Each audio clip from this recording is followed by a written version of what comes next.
RES INDICA.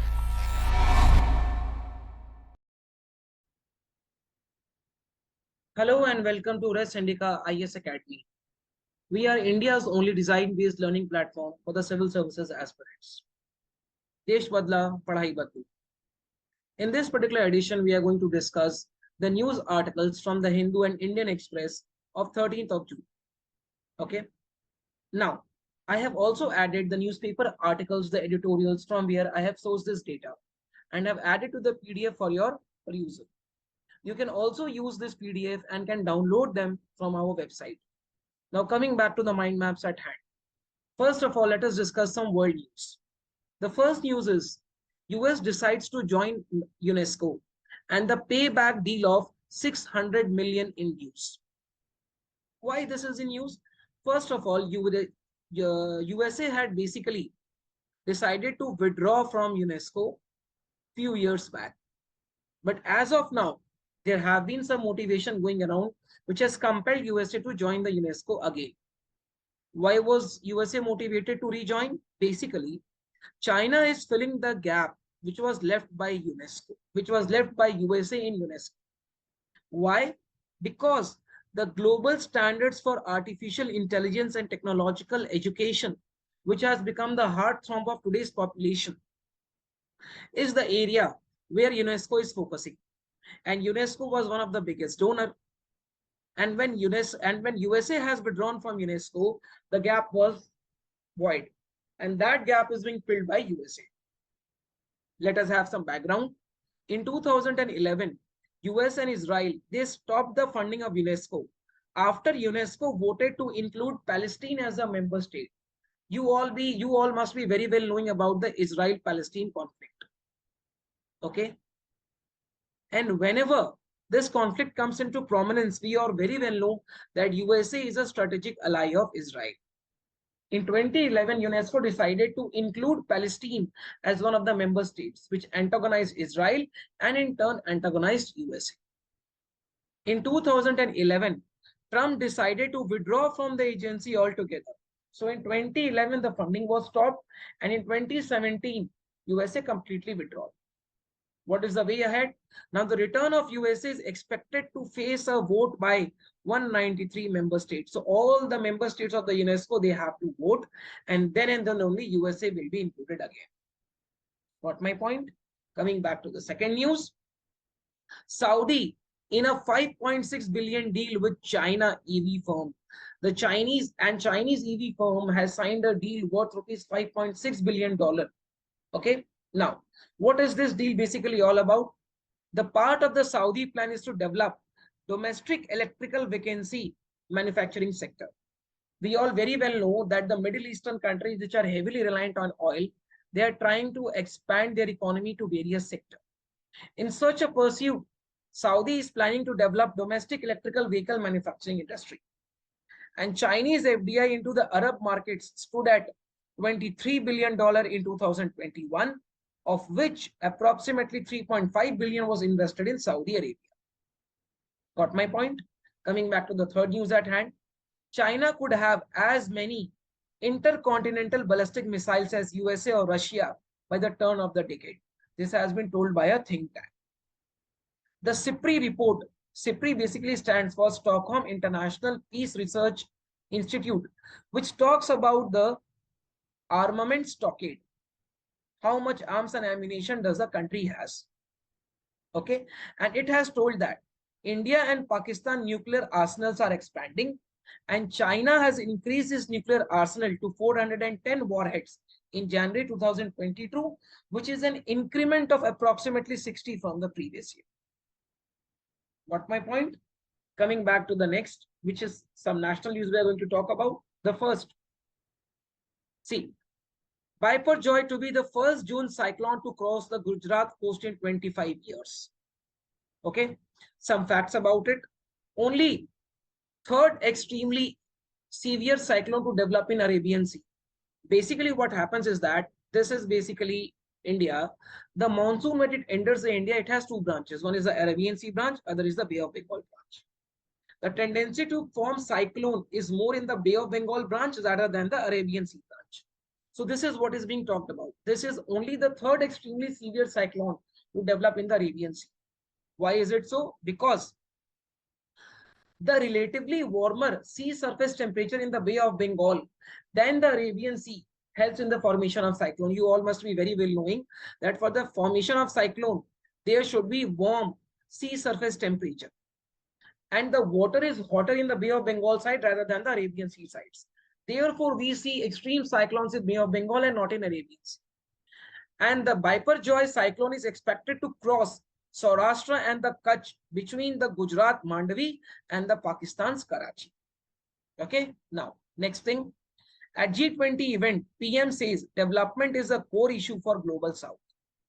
Global South was basically very much impacted by the COVID-19 pandemic and the disruptions caused by it. They had shortage of food, fuel, fertilizer, and everything. Now the focus is to address the needs of the developing and the least developed countries. Therefore, we need to make meaningful policy decisions, efficient resource allocation, and effective public service delivery. In the recent time also, we have seen that the president of a country has told India that India is the leader of the Global South. Okay, coming back to the third news, ISRO's Norway and the Svalbard mission.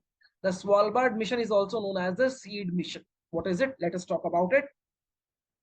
In November 1997, a Rohini RH 300 Mark II sounding rocket rose to skies from the Svalbard, Norway. So basically, these are the sounding rockets which India usually launched from the Tumba Equatorial Research Center. Okay. ISRO has shipped basically RH 300 Mark II to Norway after qualifying it for the Arctic weather condition. It presented unique challenges for ISRO as Rohini rockets had till then flown only in India. And after that, we can see Rohini rockets flying the skies of Norway. Okay, coming back to some economic news. First is the CAG has said that look for ways to adopt AI into audit techniques for effectiveness. We have seen that artificial intelligence is doing wonders. And so the CAG of India has told that you need to use AI in basically auditing techniques for the state, national government, local bodies, so on and so forth. Who is the CAG of India? The name is Girish Chandra Murmu. When did he say this? He said this while he was addressing the second SAI 20 summit of SAI 20 engagement group under the Indian presidency of G20. And this SAI stands for Supreme Audit Institution, which must preserve themselves by auditing AI-based governance system. Therefore, this will reduce the scope of human errors and we can also increase the accountability. Moreover, some human social evils such as corruption, such as nepotism can also be countered in. Got my point?